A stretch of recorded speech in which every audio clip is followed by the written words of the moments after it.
Hey, it's Bob out here at Sorrento Hill once again. Uh, it's I was working the last couple days on this vanity. I'll have to show you guys that. We were gifted a vanity, or a sideboard, that we're going to use for a vanity in our master bath. It has to be refinished. It's got an old checkered up lacquer finish, so I'm stripping that off. Well, right now, last couple days it was around 60 or above, and today it's going to barely be above freezing. So stripper and glues and things like that don't work very well, because that's the next step. I've got the fronts of the drawers stripped, but I've got to do some repair on the veneer, which includes gluing some of the veneer back, and glue doesn't work that well when it's this cold. So I'll put that on hold. And so today what I'm doing is I'm out here. This is a area that's going to be our garden, and I got these logs back here. I want to get dragged out up closer to the old gray truck there. I want to get dragged out there so I can get them loaded up on a trailer and take them to get cut into boards for me. Well, I don't have any heavy equipment. I've got an old tractor, but it's not running. I get some help coming to get that running, which will be nice, because I could just back it up and pull them out. But I can't really get my truck back here because I would have to drive across my lateral lines, and I don't want to drive my truck across my ladder lines to get out here. So I guess you could say that was bad planning or something like that, putting the garden on the other side of the ladder lines, but it is what it is. I'll eventually put me a little pathway around that I can come around the back side of them and get up here if I need, but not a biggie. So anyways, since I don't have heavy equipment, I'll show you something that I had made for me a long time ago. Now, what I had made is some little jewels. These are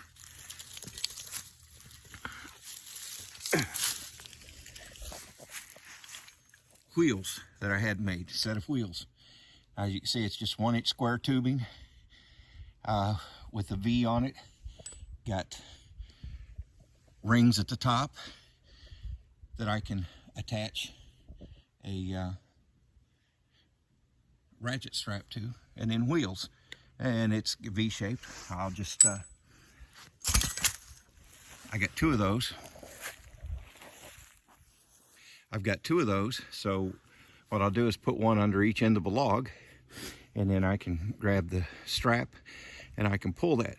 Now I'm still having to pull it, but it's a whole lot easier when it's on on wheels than trying to drag it across the ground. I've moved some pretty heavy logs with those. I just jack them up with my PV hook and off I go. So enough of that.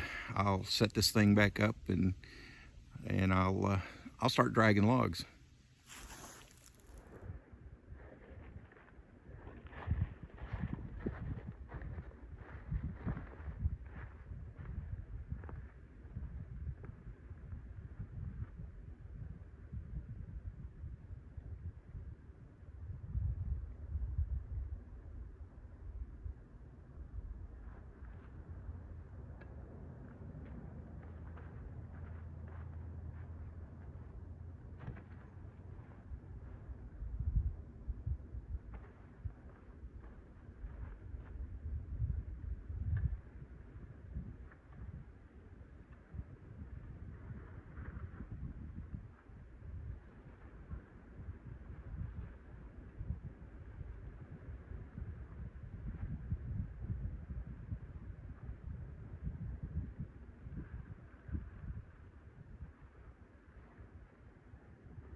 As you can see, it's not perfect, but it's a whole lot easier than picking it up and dragging it in hand.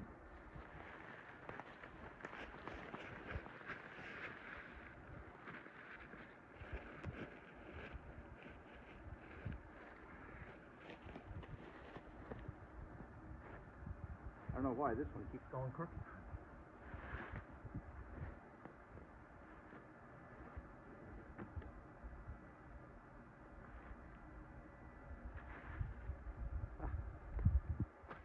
Ran over an old stump.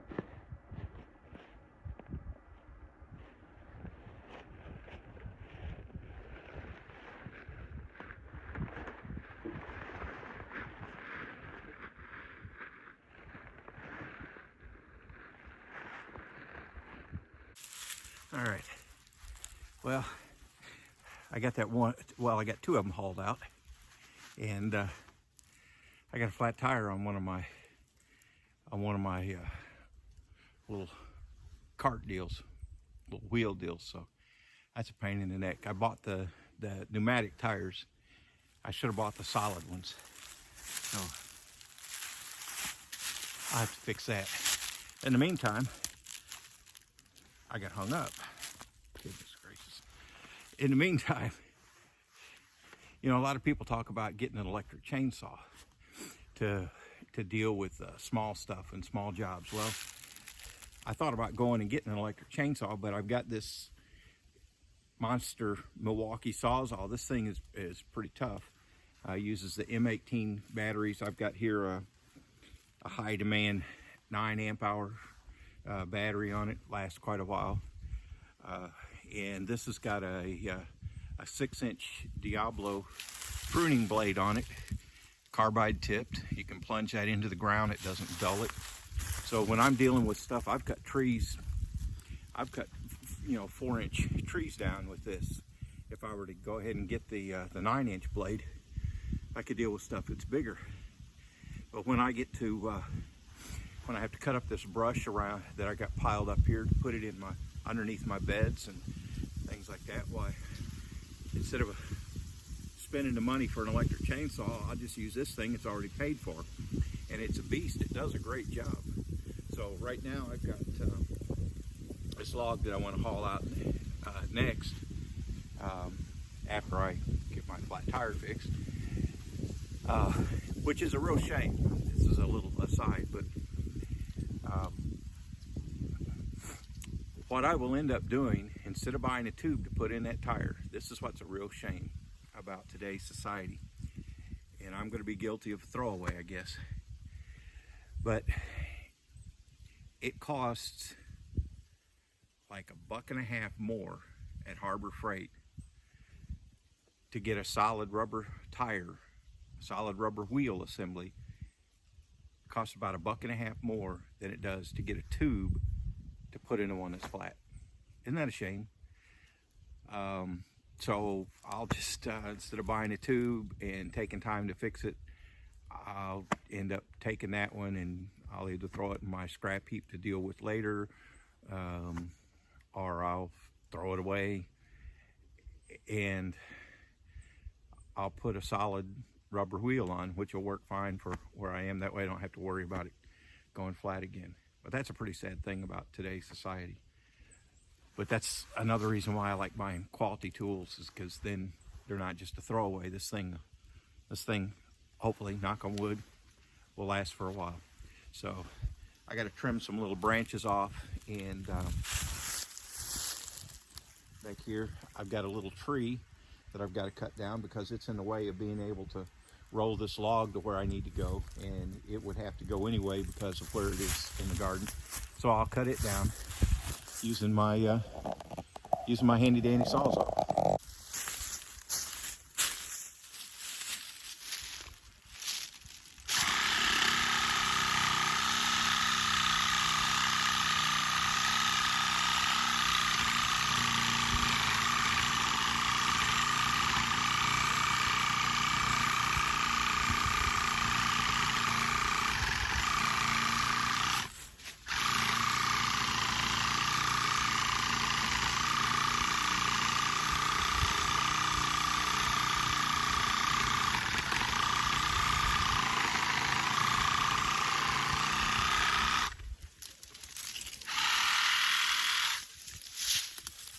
like that.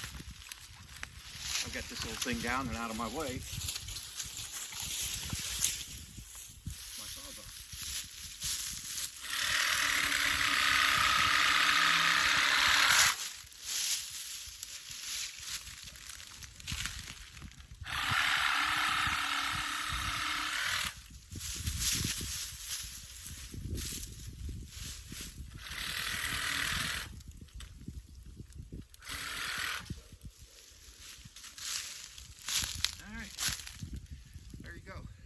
I didn't have to spend any extra money. Sawzall. All right, well, the shadows are pretty fierce out here today.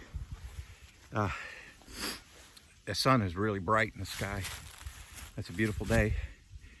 And I know it's not real exciting, but dragging logs out of the woods over to where I can load them up on the trailer and cutting brush and cutting stuff down, it's not real exciting. But the exciting thing is that it's in the area that's going to be the garden, so I'm getting that cleared out. And these logs, I'll get those hauled out to get cut into boards. And once I get those boards cut, why, I'll show you what those, the job that they do for me on those. And then I'll have them cut about, some of them 1.25 to 1.5 inches, and I'll plane them down to 1 inch thick and use those for our framework for cabinets, for our framework for my couch.